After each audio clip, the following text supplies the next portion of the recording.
welcome back to Motorcycle Junkie. My name's Carl and this is my Chinese shitbox. How's that for an intro? Right, we're going to be doing a bit more work on this today because, to be honest with you, it's pissing me off. I don't want it. I want it gone. And I need the space. Oh, and I need the space because I want to start working on the GPZ500. Now we'll have a little chat about the GPZ500 because those that have been following it will know that the engine is totally destroyed. We showed you a picture of the piston completely battered to fuck, and this big hole in the crankcase down there, she's fucked. I have started piecing it back together for no other reason than getting all the bits and pieces out of the way, and so I've not got loads of engine parts all over the shop. But yeah, just to keep it in one piece. Now, several comments have been made regarding this, and I have sort of intimated that I do intend, despite the damage, putting it back together. And with that in mind, I've set out to purchase a donor bike, thinking, you know, we'll have all the parts we need, new engine, or new to me engine, and we can get this baby back on the road. I have indeed purchased said donor bike, but it's left me with a little bit of a problem. Let's go and have a look. Well, hey, what do you think to that? Now, the reason it's left me with a problem is because this donor bike is far better than that.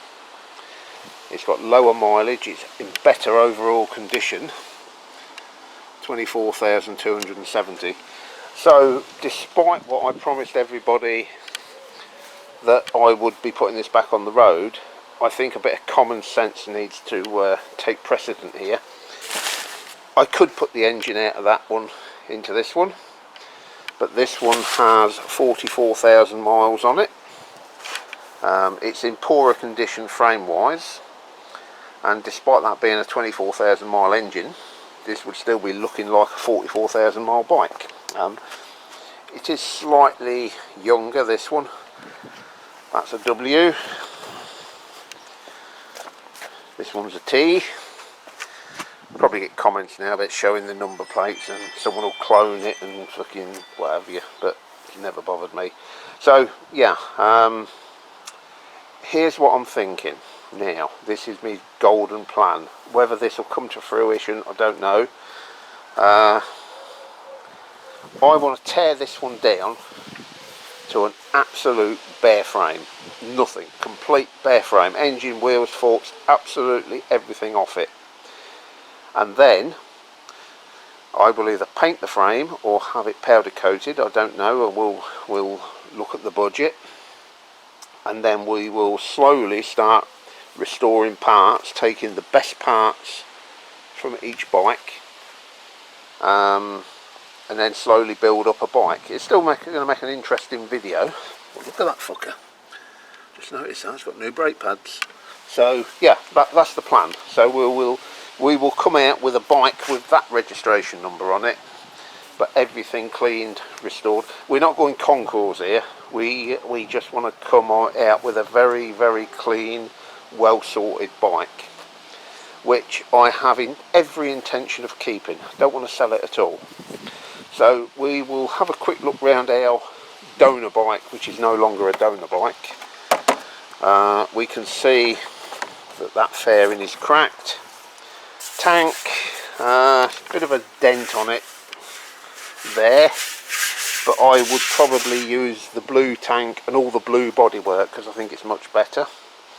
The engine is absolutely sweet. We'll fire it up.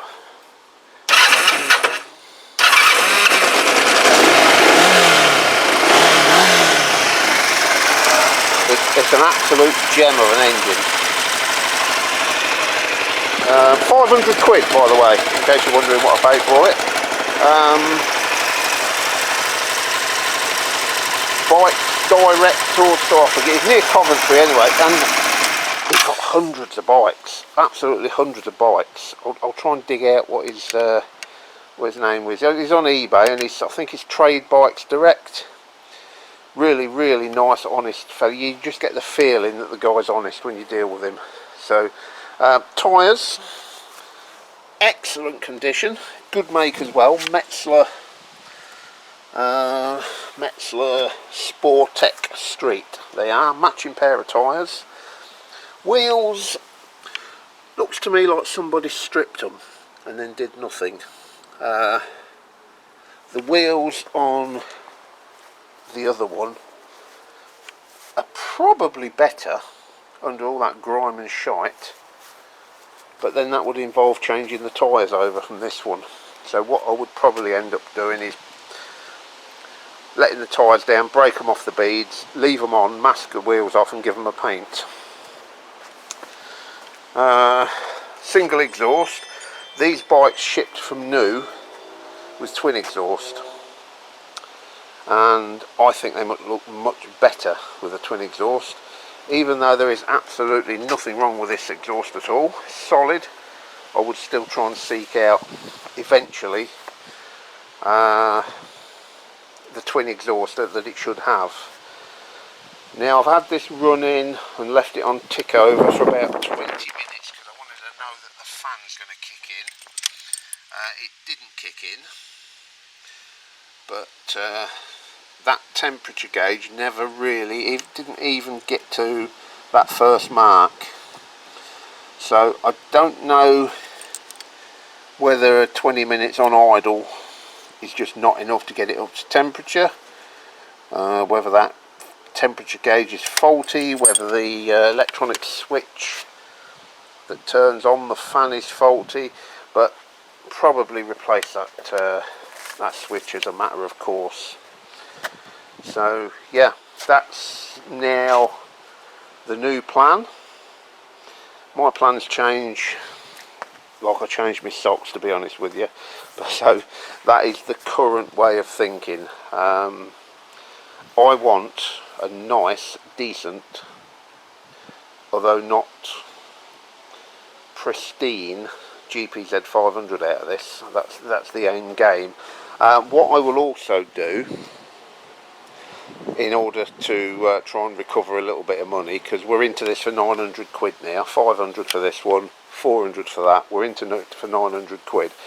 I will bolt all the parts that I don't use back onto a frame and make a complete bike, and then I will flog that off to someone as a spares bike for 100 quid or whatever I can get for it. And I'll be honest, I'll be saying it's a bike with a fucked engine and probably suitable for spares only, but I think there's potentially 100 quid of my money back by doing that.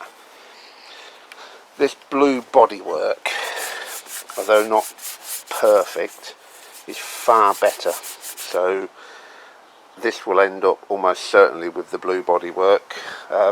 This one being slightly later, a couple of little differences. So if you look at that back light there, and then you look at this back light here, you'll see they're slightly different.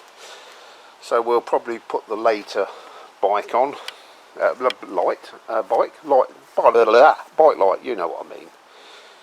So, I'm looking forward to getting stuck into this project, but space is my enemy, it really is. And to that end, I've got to delay that GPZ project, get this Chinese piece of shit finished, MOT'd and gone, and then we'll crack on. I do know, and it must be frustrating for some of you guys, that I tend to start these projects and then I stop doing them. The keyway, do you remember that? That I started customising the back end and hacking and chopping it about. It's still there. Still there. We will get back to it one day. In my other shed. There's the Tamaretti. There's the little mobilette, which I've had for absolute years. I've not started that for a year. We'll have to pull that out sometime. So yeah, anyway, that's where we are. Let's crack on and do some work.